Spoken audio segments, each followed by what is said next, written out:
Hey folks, welcome to East Coast Countdown Live. I'm Jimmie Inch. Quick reminder, if you'd like to see any earlier episodes of East Coast Countdown Live or check out East Coast Countdown Radio, you can go to the show's website at eastcoastcountdown.com. East Coast Countdown Live is brought to you by MediaSolutions.ca. Media Solutions is a multimedia design company specializing in video production, audio production, as well as web design and graphic design. For all of your multimedia needs, you can check out MediaSolutions.ca. All right, on this edition of East Coast Countdown Live, we were very pleased to be joined by Jim Cuddy. Now, Jim Cuddy, of course, recognized as one half of probably the greatest songwriting duo in Canadian history, along with Greg Keeler and their band Blue Rodeo, but he's also an accomplished solo artist, and Jim has just released his new solo CD called Skyscraper Soul.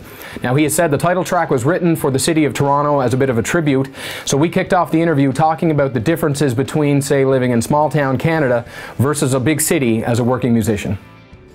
Oh, sister's got a baby now, and I'm glad for what she did. But her older one's in trouble, man, I really love that kid. Maybe he could live here, for us it would be nice.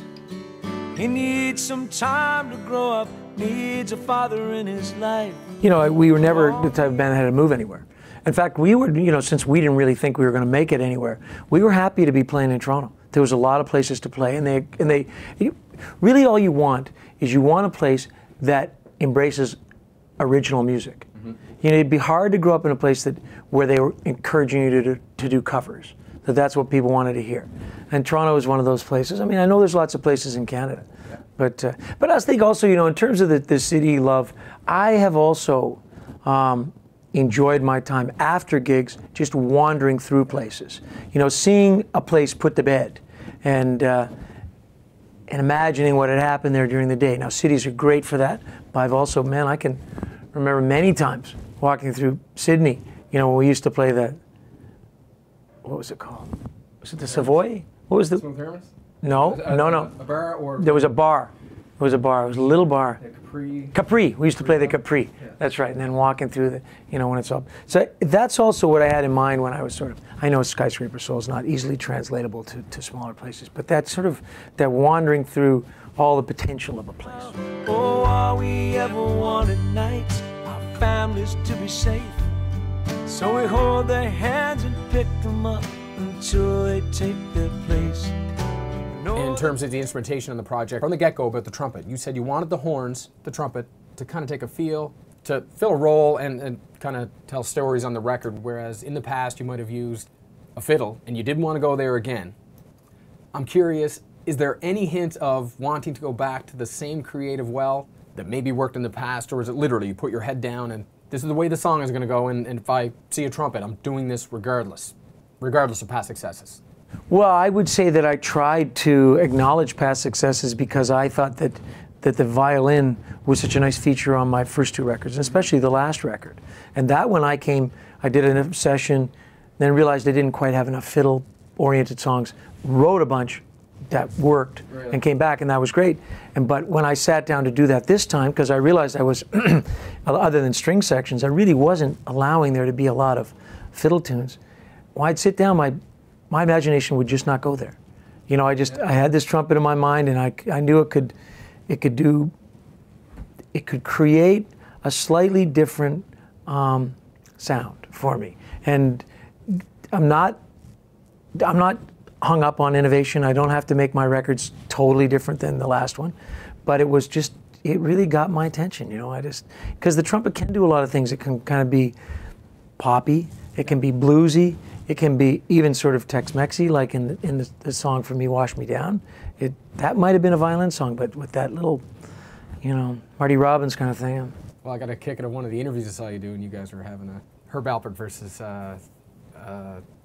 Burt Bacharach. Oh, right. Yeah, but that stuff, I mean, that's definitely in my head when I'm you know, writing music. I hear those little references. Think that I know why everyone watched the wedding.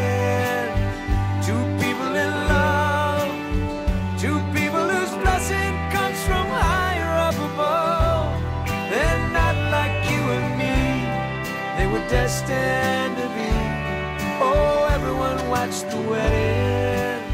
At the end of the deluxe version of the record, you get the demo tracks. Yeah.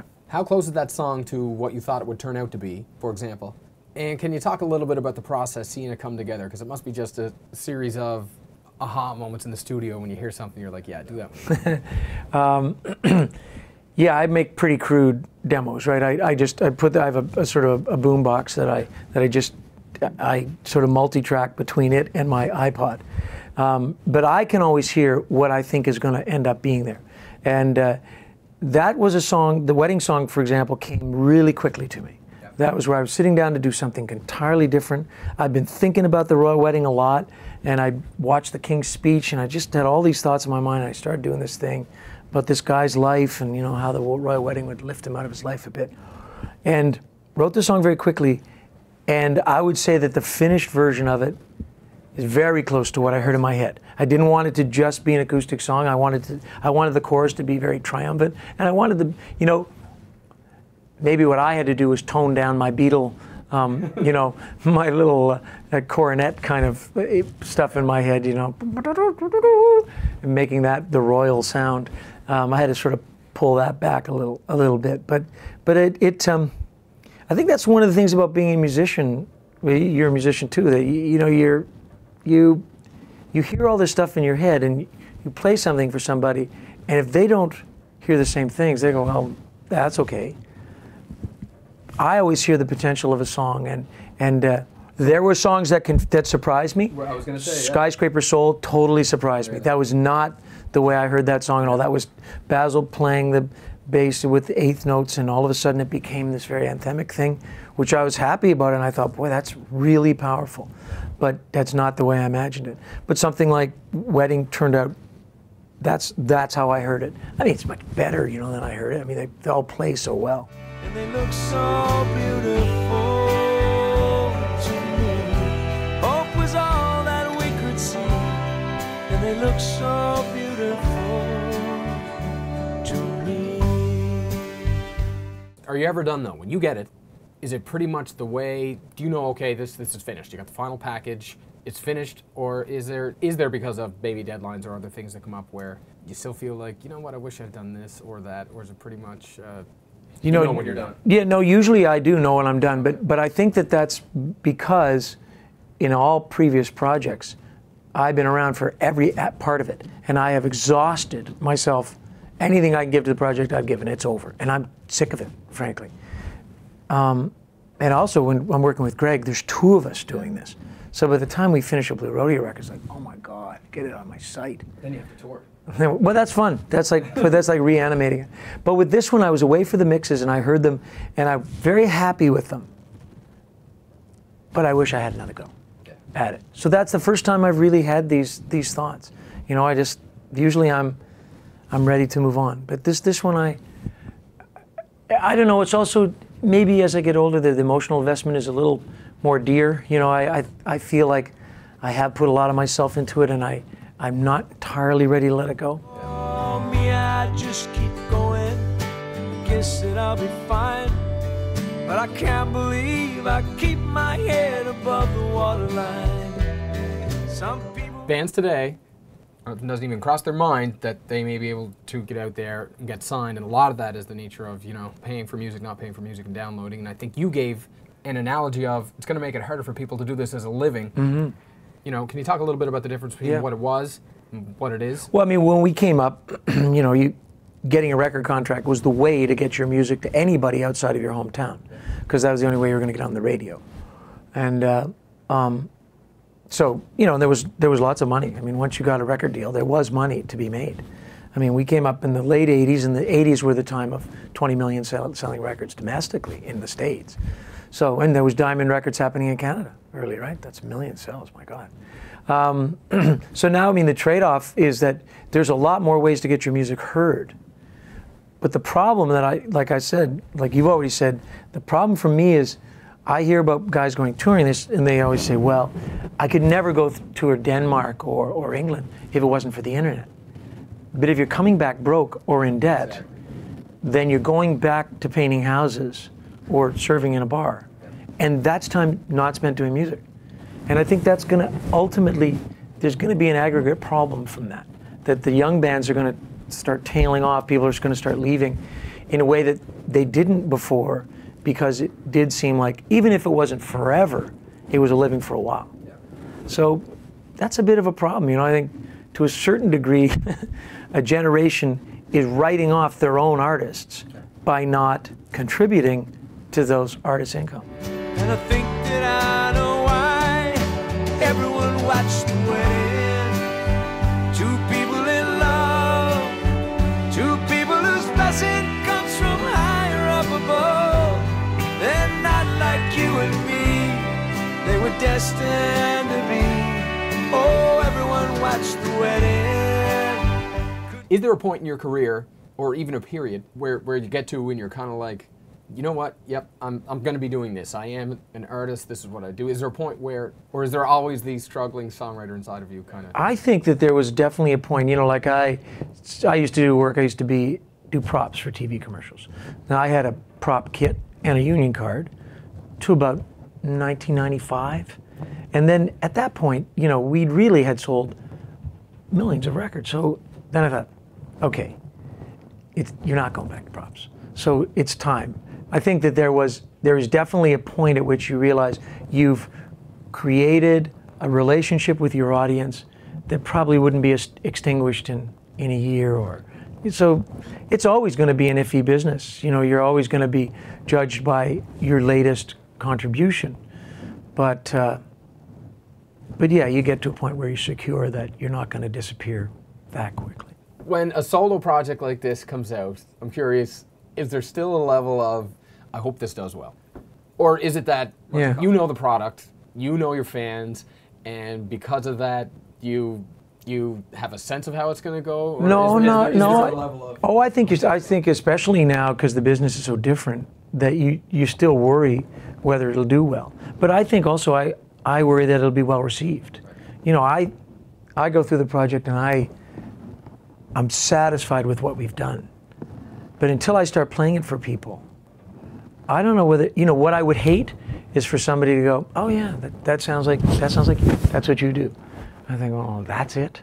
You know, that I thought it was different. I thought these were, you know, fully realized songs.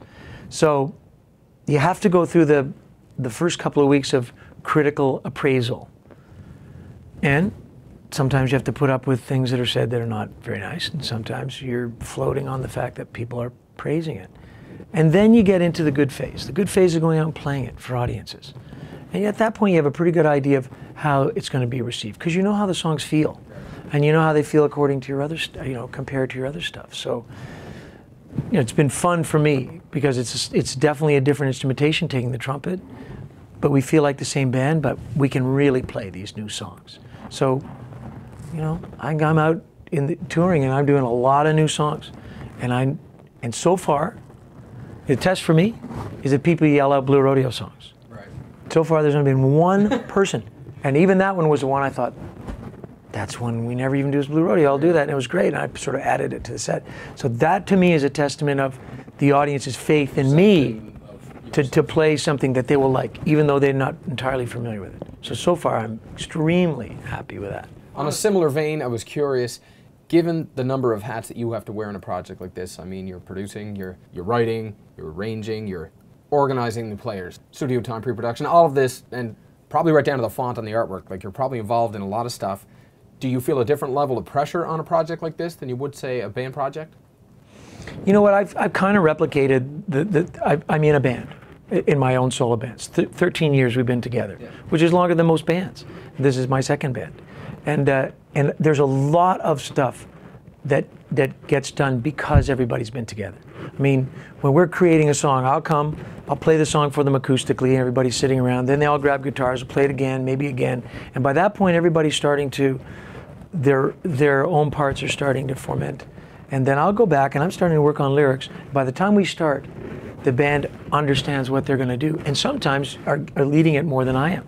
So those contributions and the contributions of the office, again, you know, the woman that manages us, we've been together for 17 years.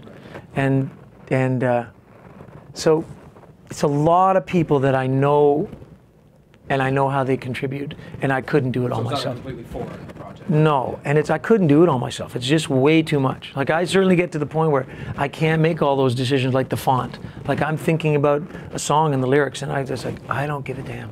Just pick something that's good. And knowing all our lives will never be, but they look so beautiful to me. All our lives will never be, but they look so beautiful to me. I couldn't get you here without asking you about some sports. It's funny, I watched an interview before the season started, and you talked about how the Leafs may be prone to injury. There's 7 guys out now. 7 guys, oh my God. But they really are doing incredibly well, considering. You know, against Washington. it's amazing. But then you lose to Carolina.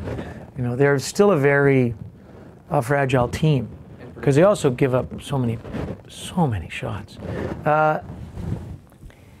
You know what? I would not have said this at the beginning of the year, but I think they will make the playoffs. I think they will. I don't think it's a given, but I think the good start really has helped in Kessel, and I think their good guys are playing really well. But yeah, I mean, you know, Burke looks like a genius now. Yeah, he does. You know, I don't know how he does it. That's all the Americans. Yeah, well, good on him, whatever he needs. Do you still play? Yeah, I play all the time. I always have my gear in the bus. Well, I know you're busy. Thank you. Thank you, Jimmy. Much appreciated. Thanks. All right, that was Jim Cuddy here on East Coast Countdown Live. A special thanks to Jim for joining us. Once again, his new CD is called Skyscraper Soul, and it is available at his website. As well, you can check out all of his upcoming tour dates. That's at jimcuddy.com. East Coast Countdown Live is brought to you by Media Solutions. Media Solutions is a multimedia design company specializing in video production and audio production, as well as graphic design and web design. For all of your multimedia needs, check out mediasolutions.ca.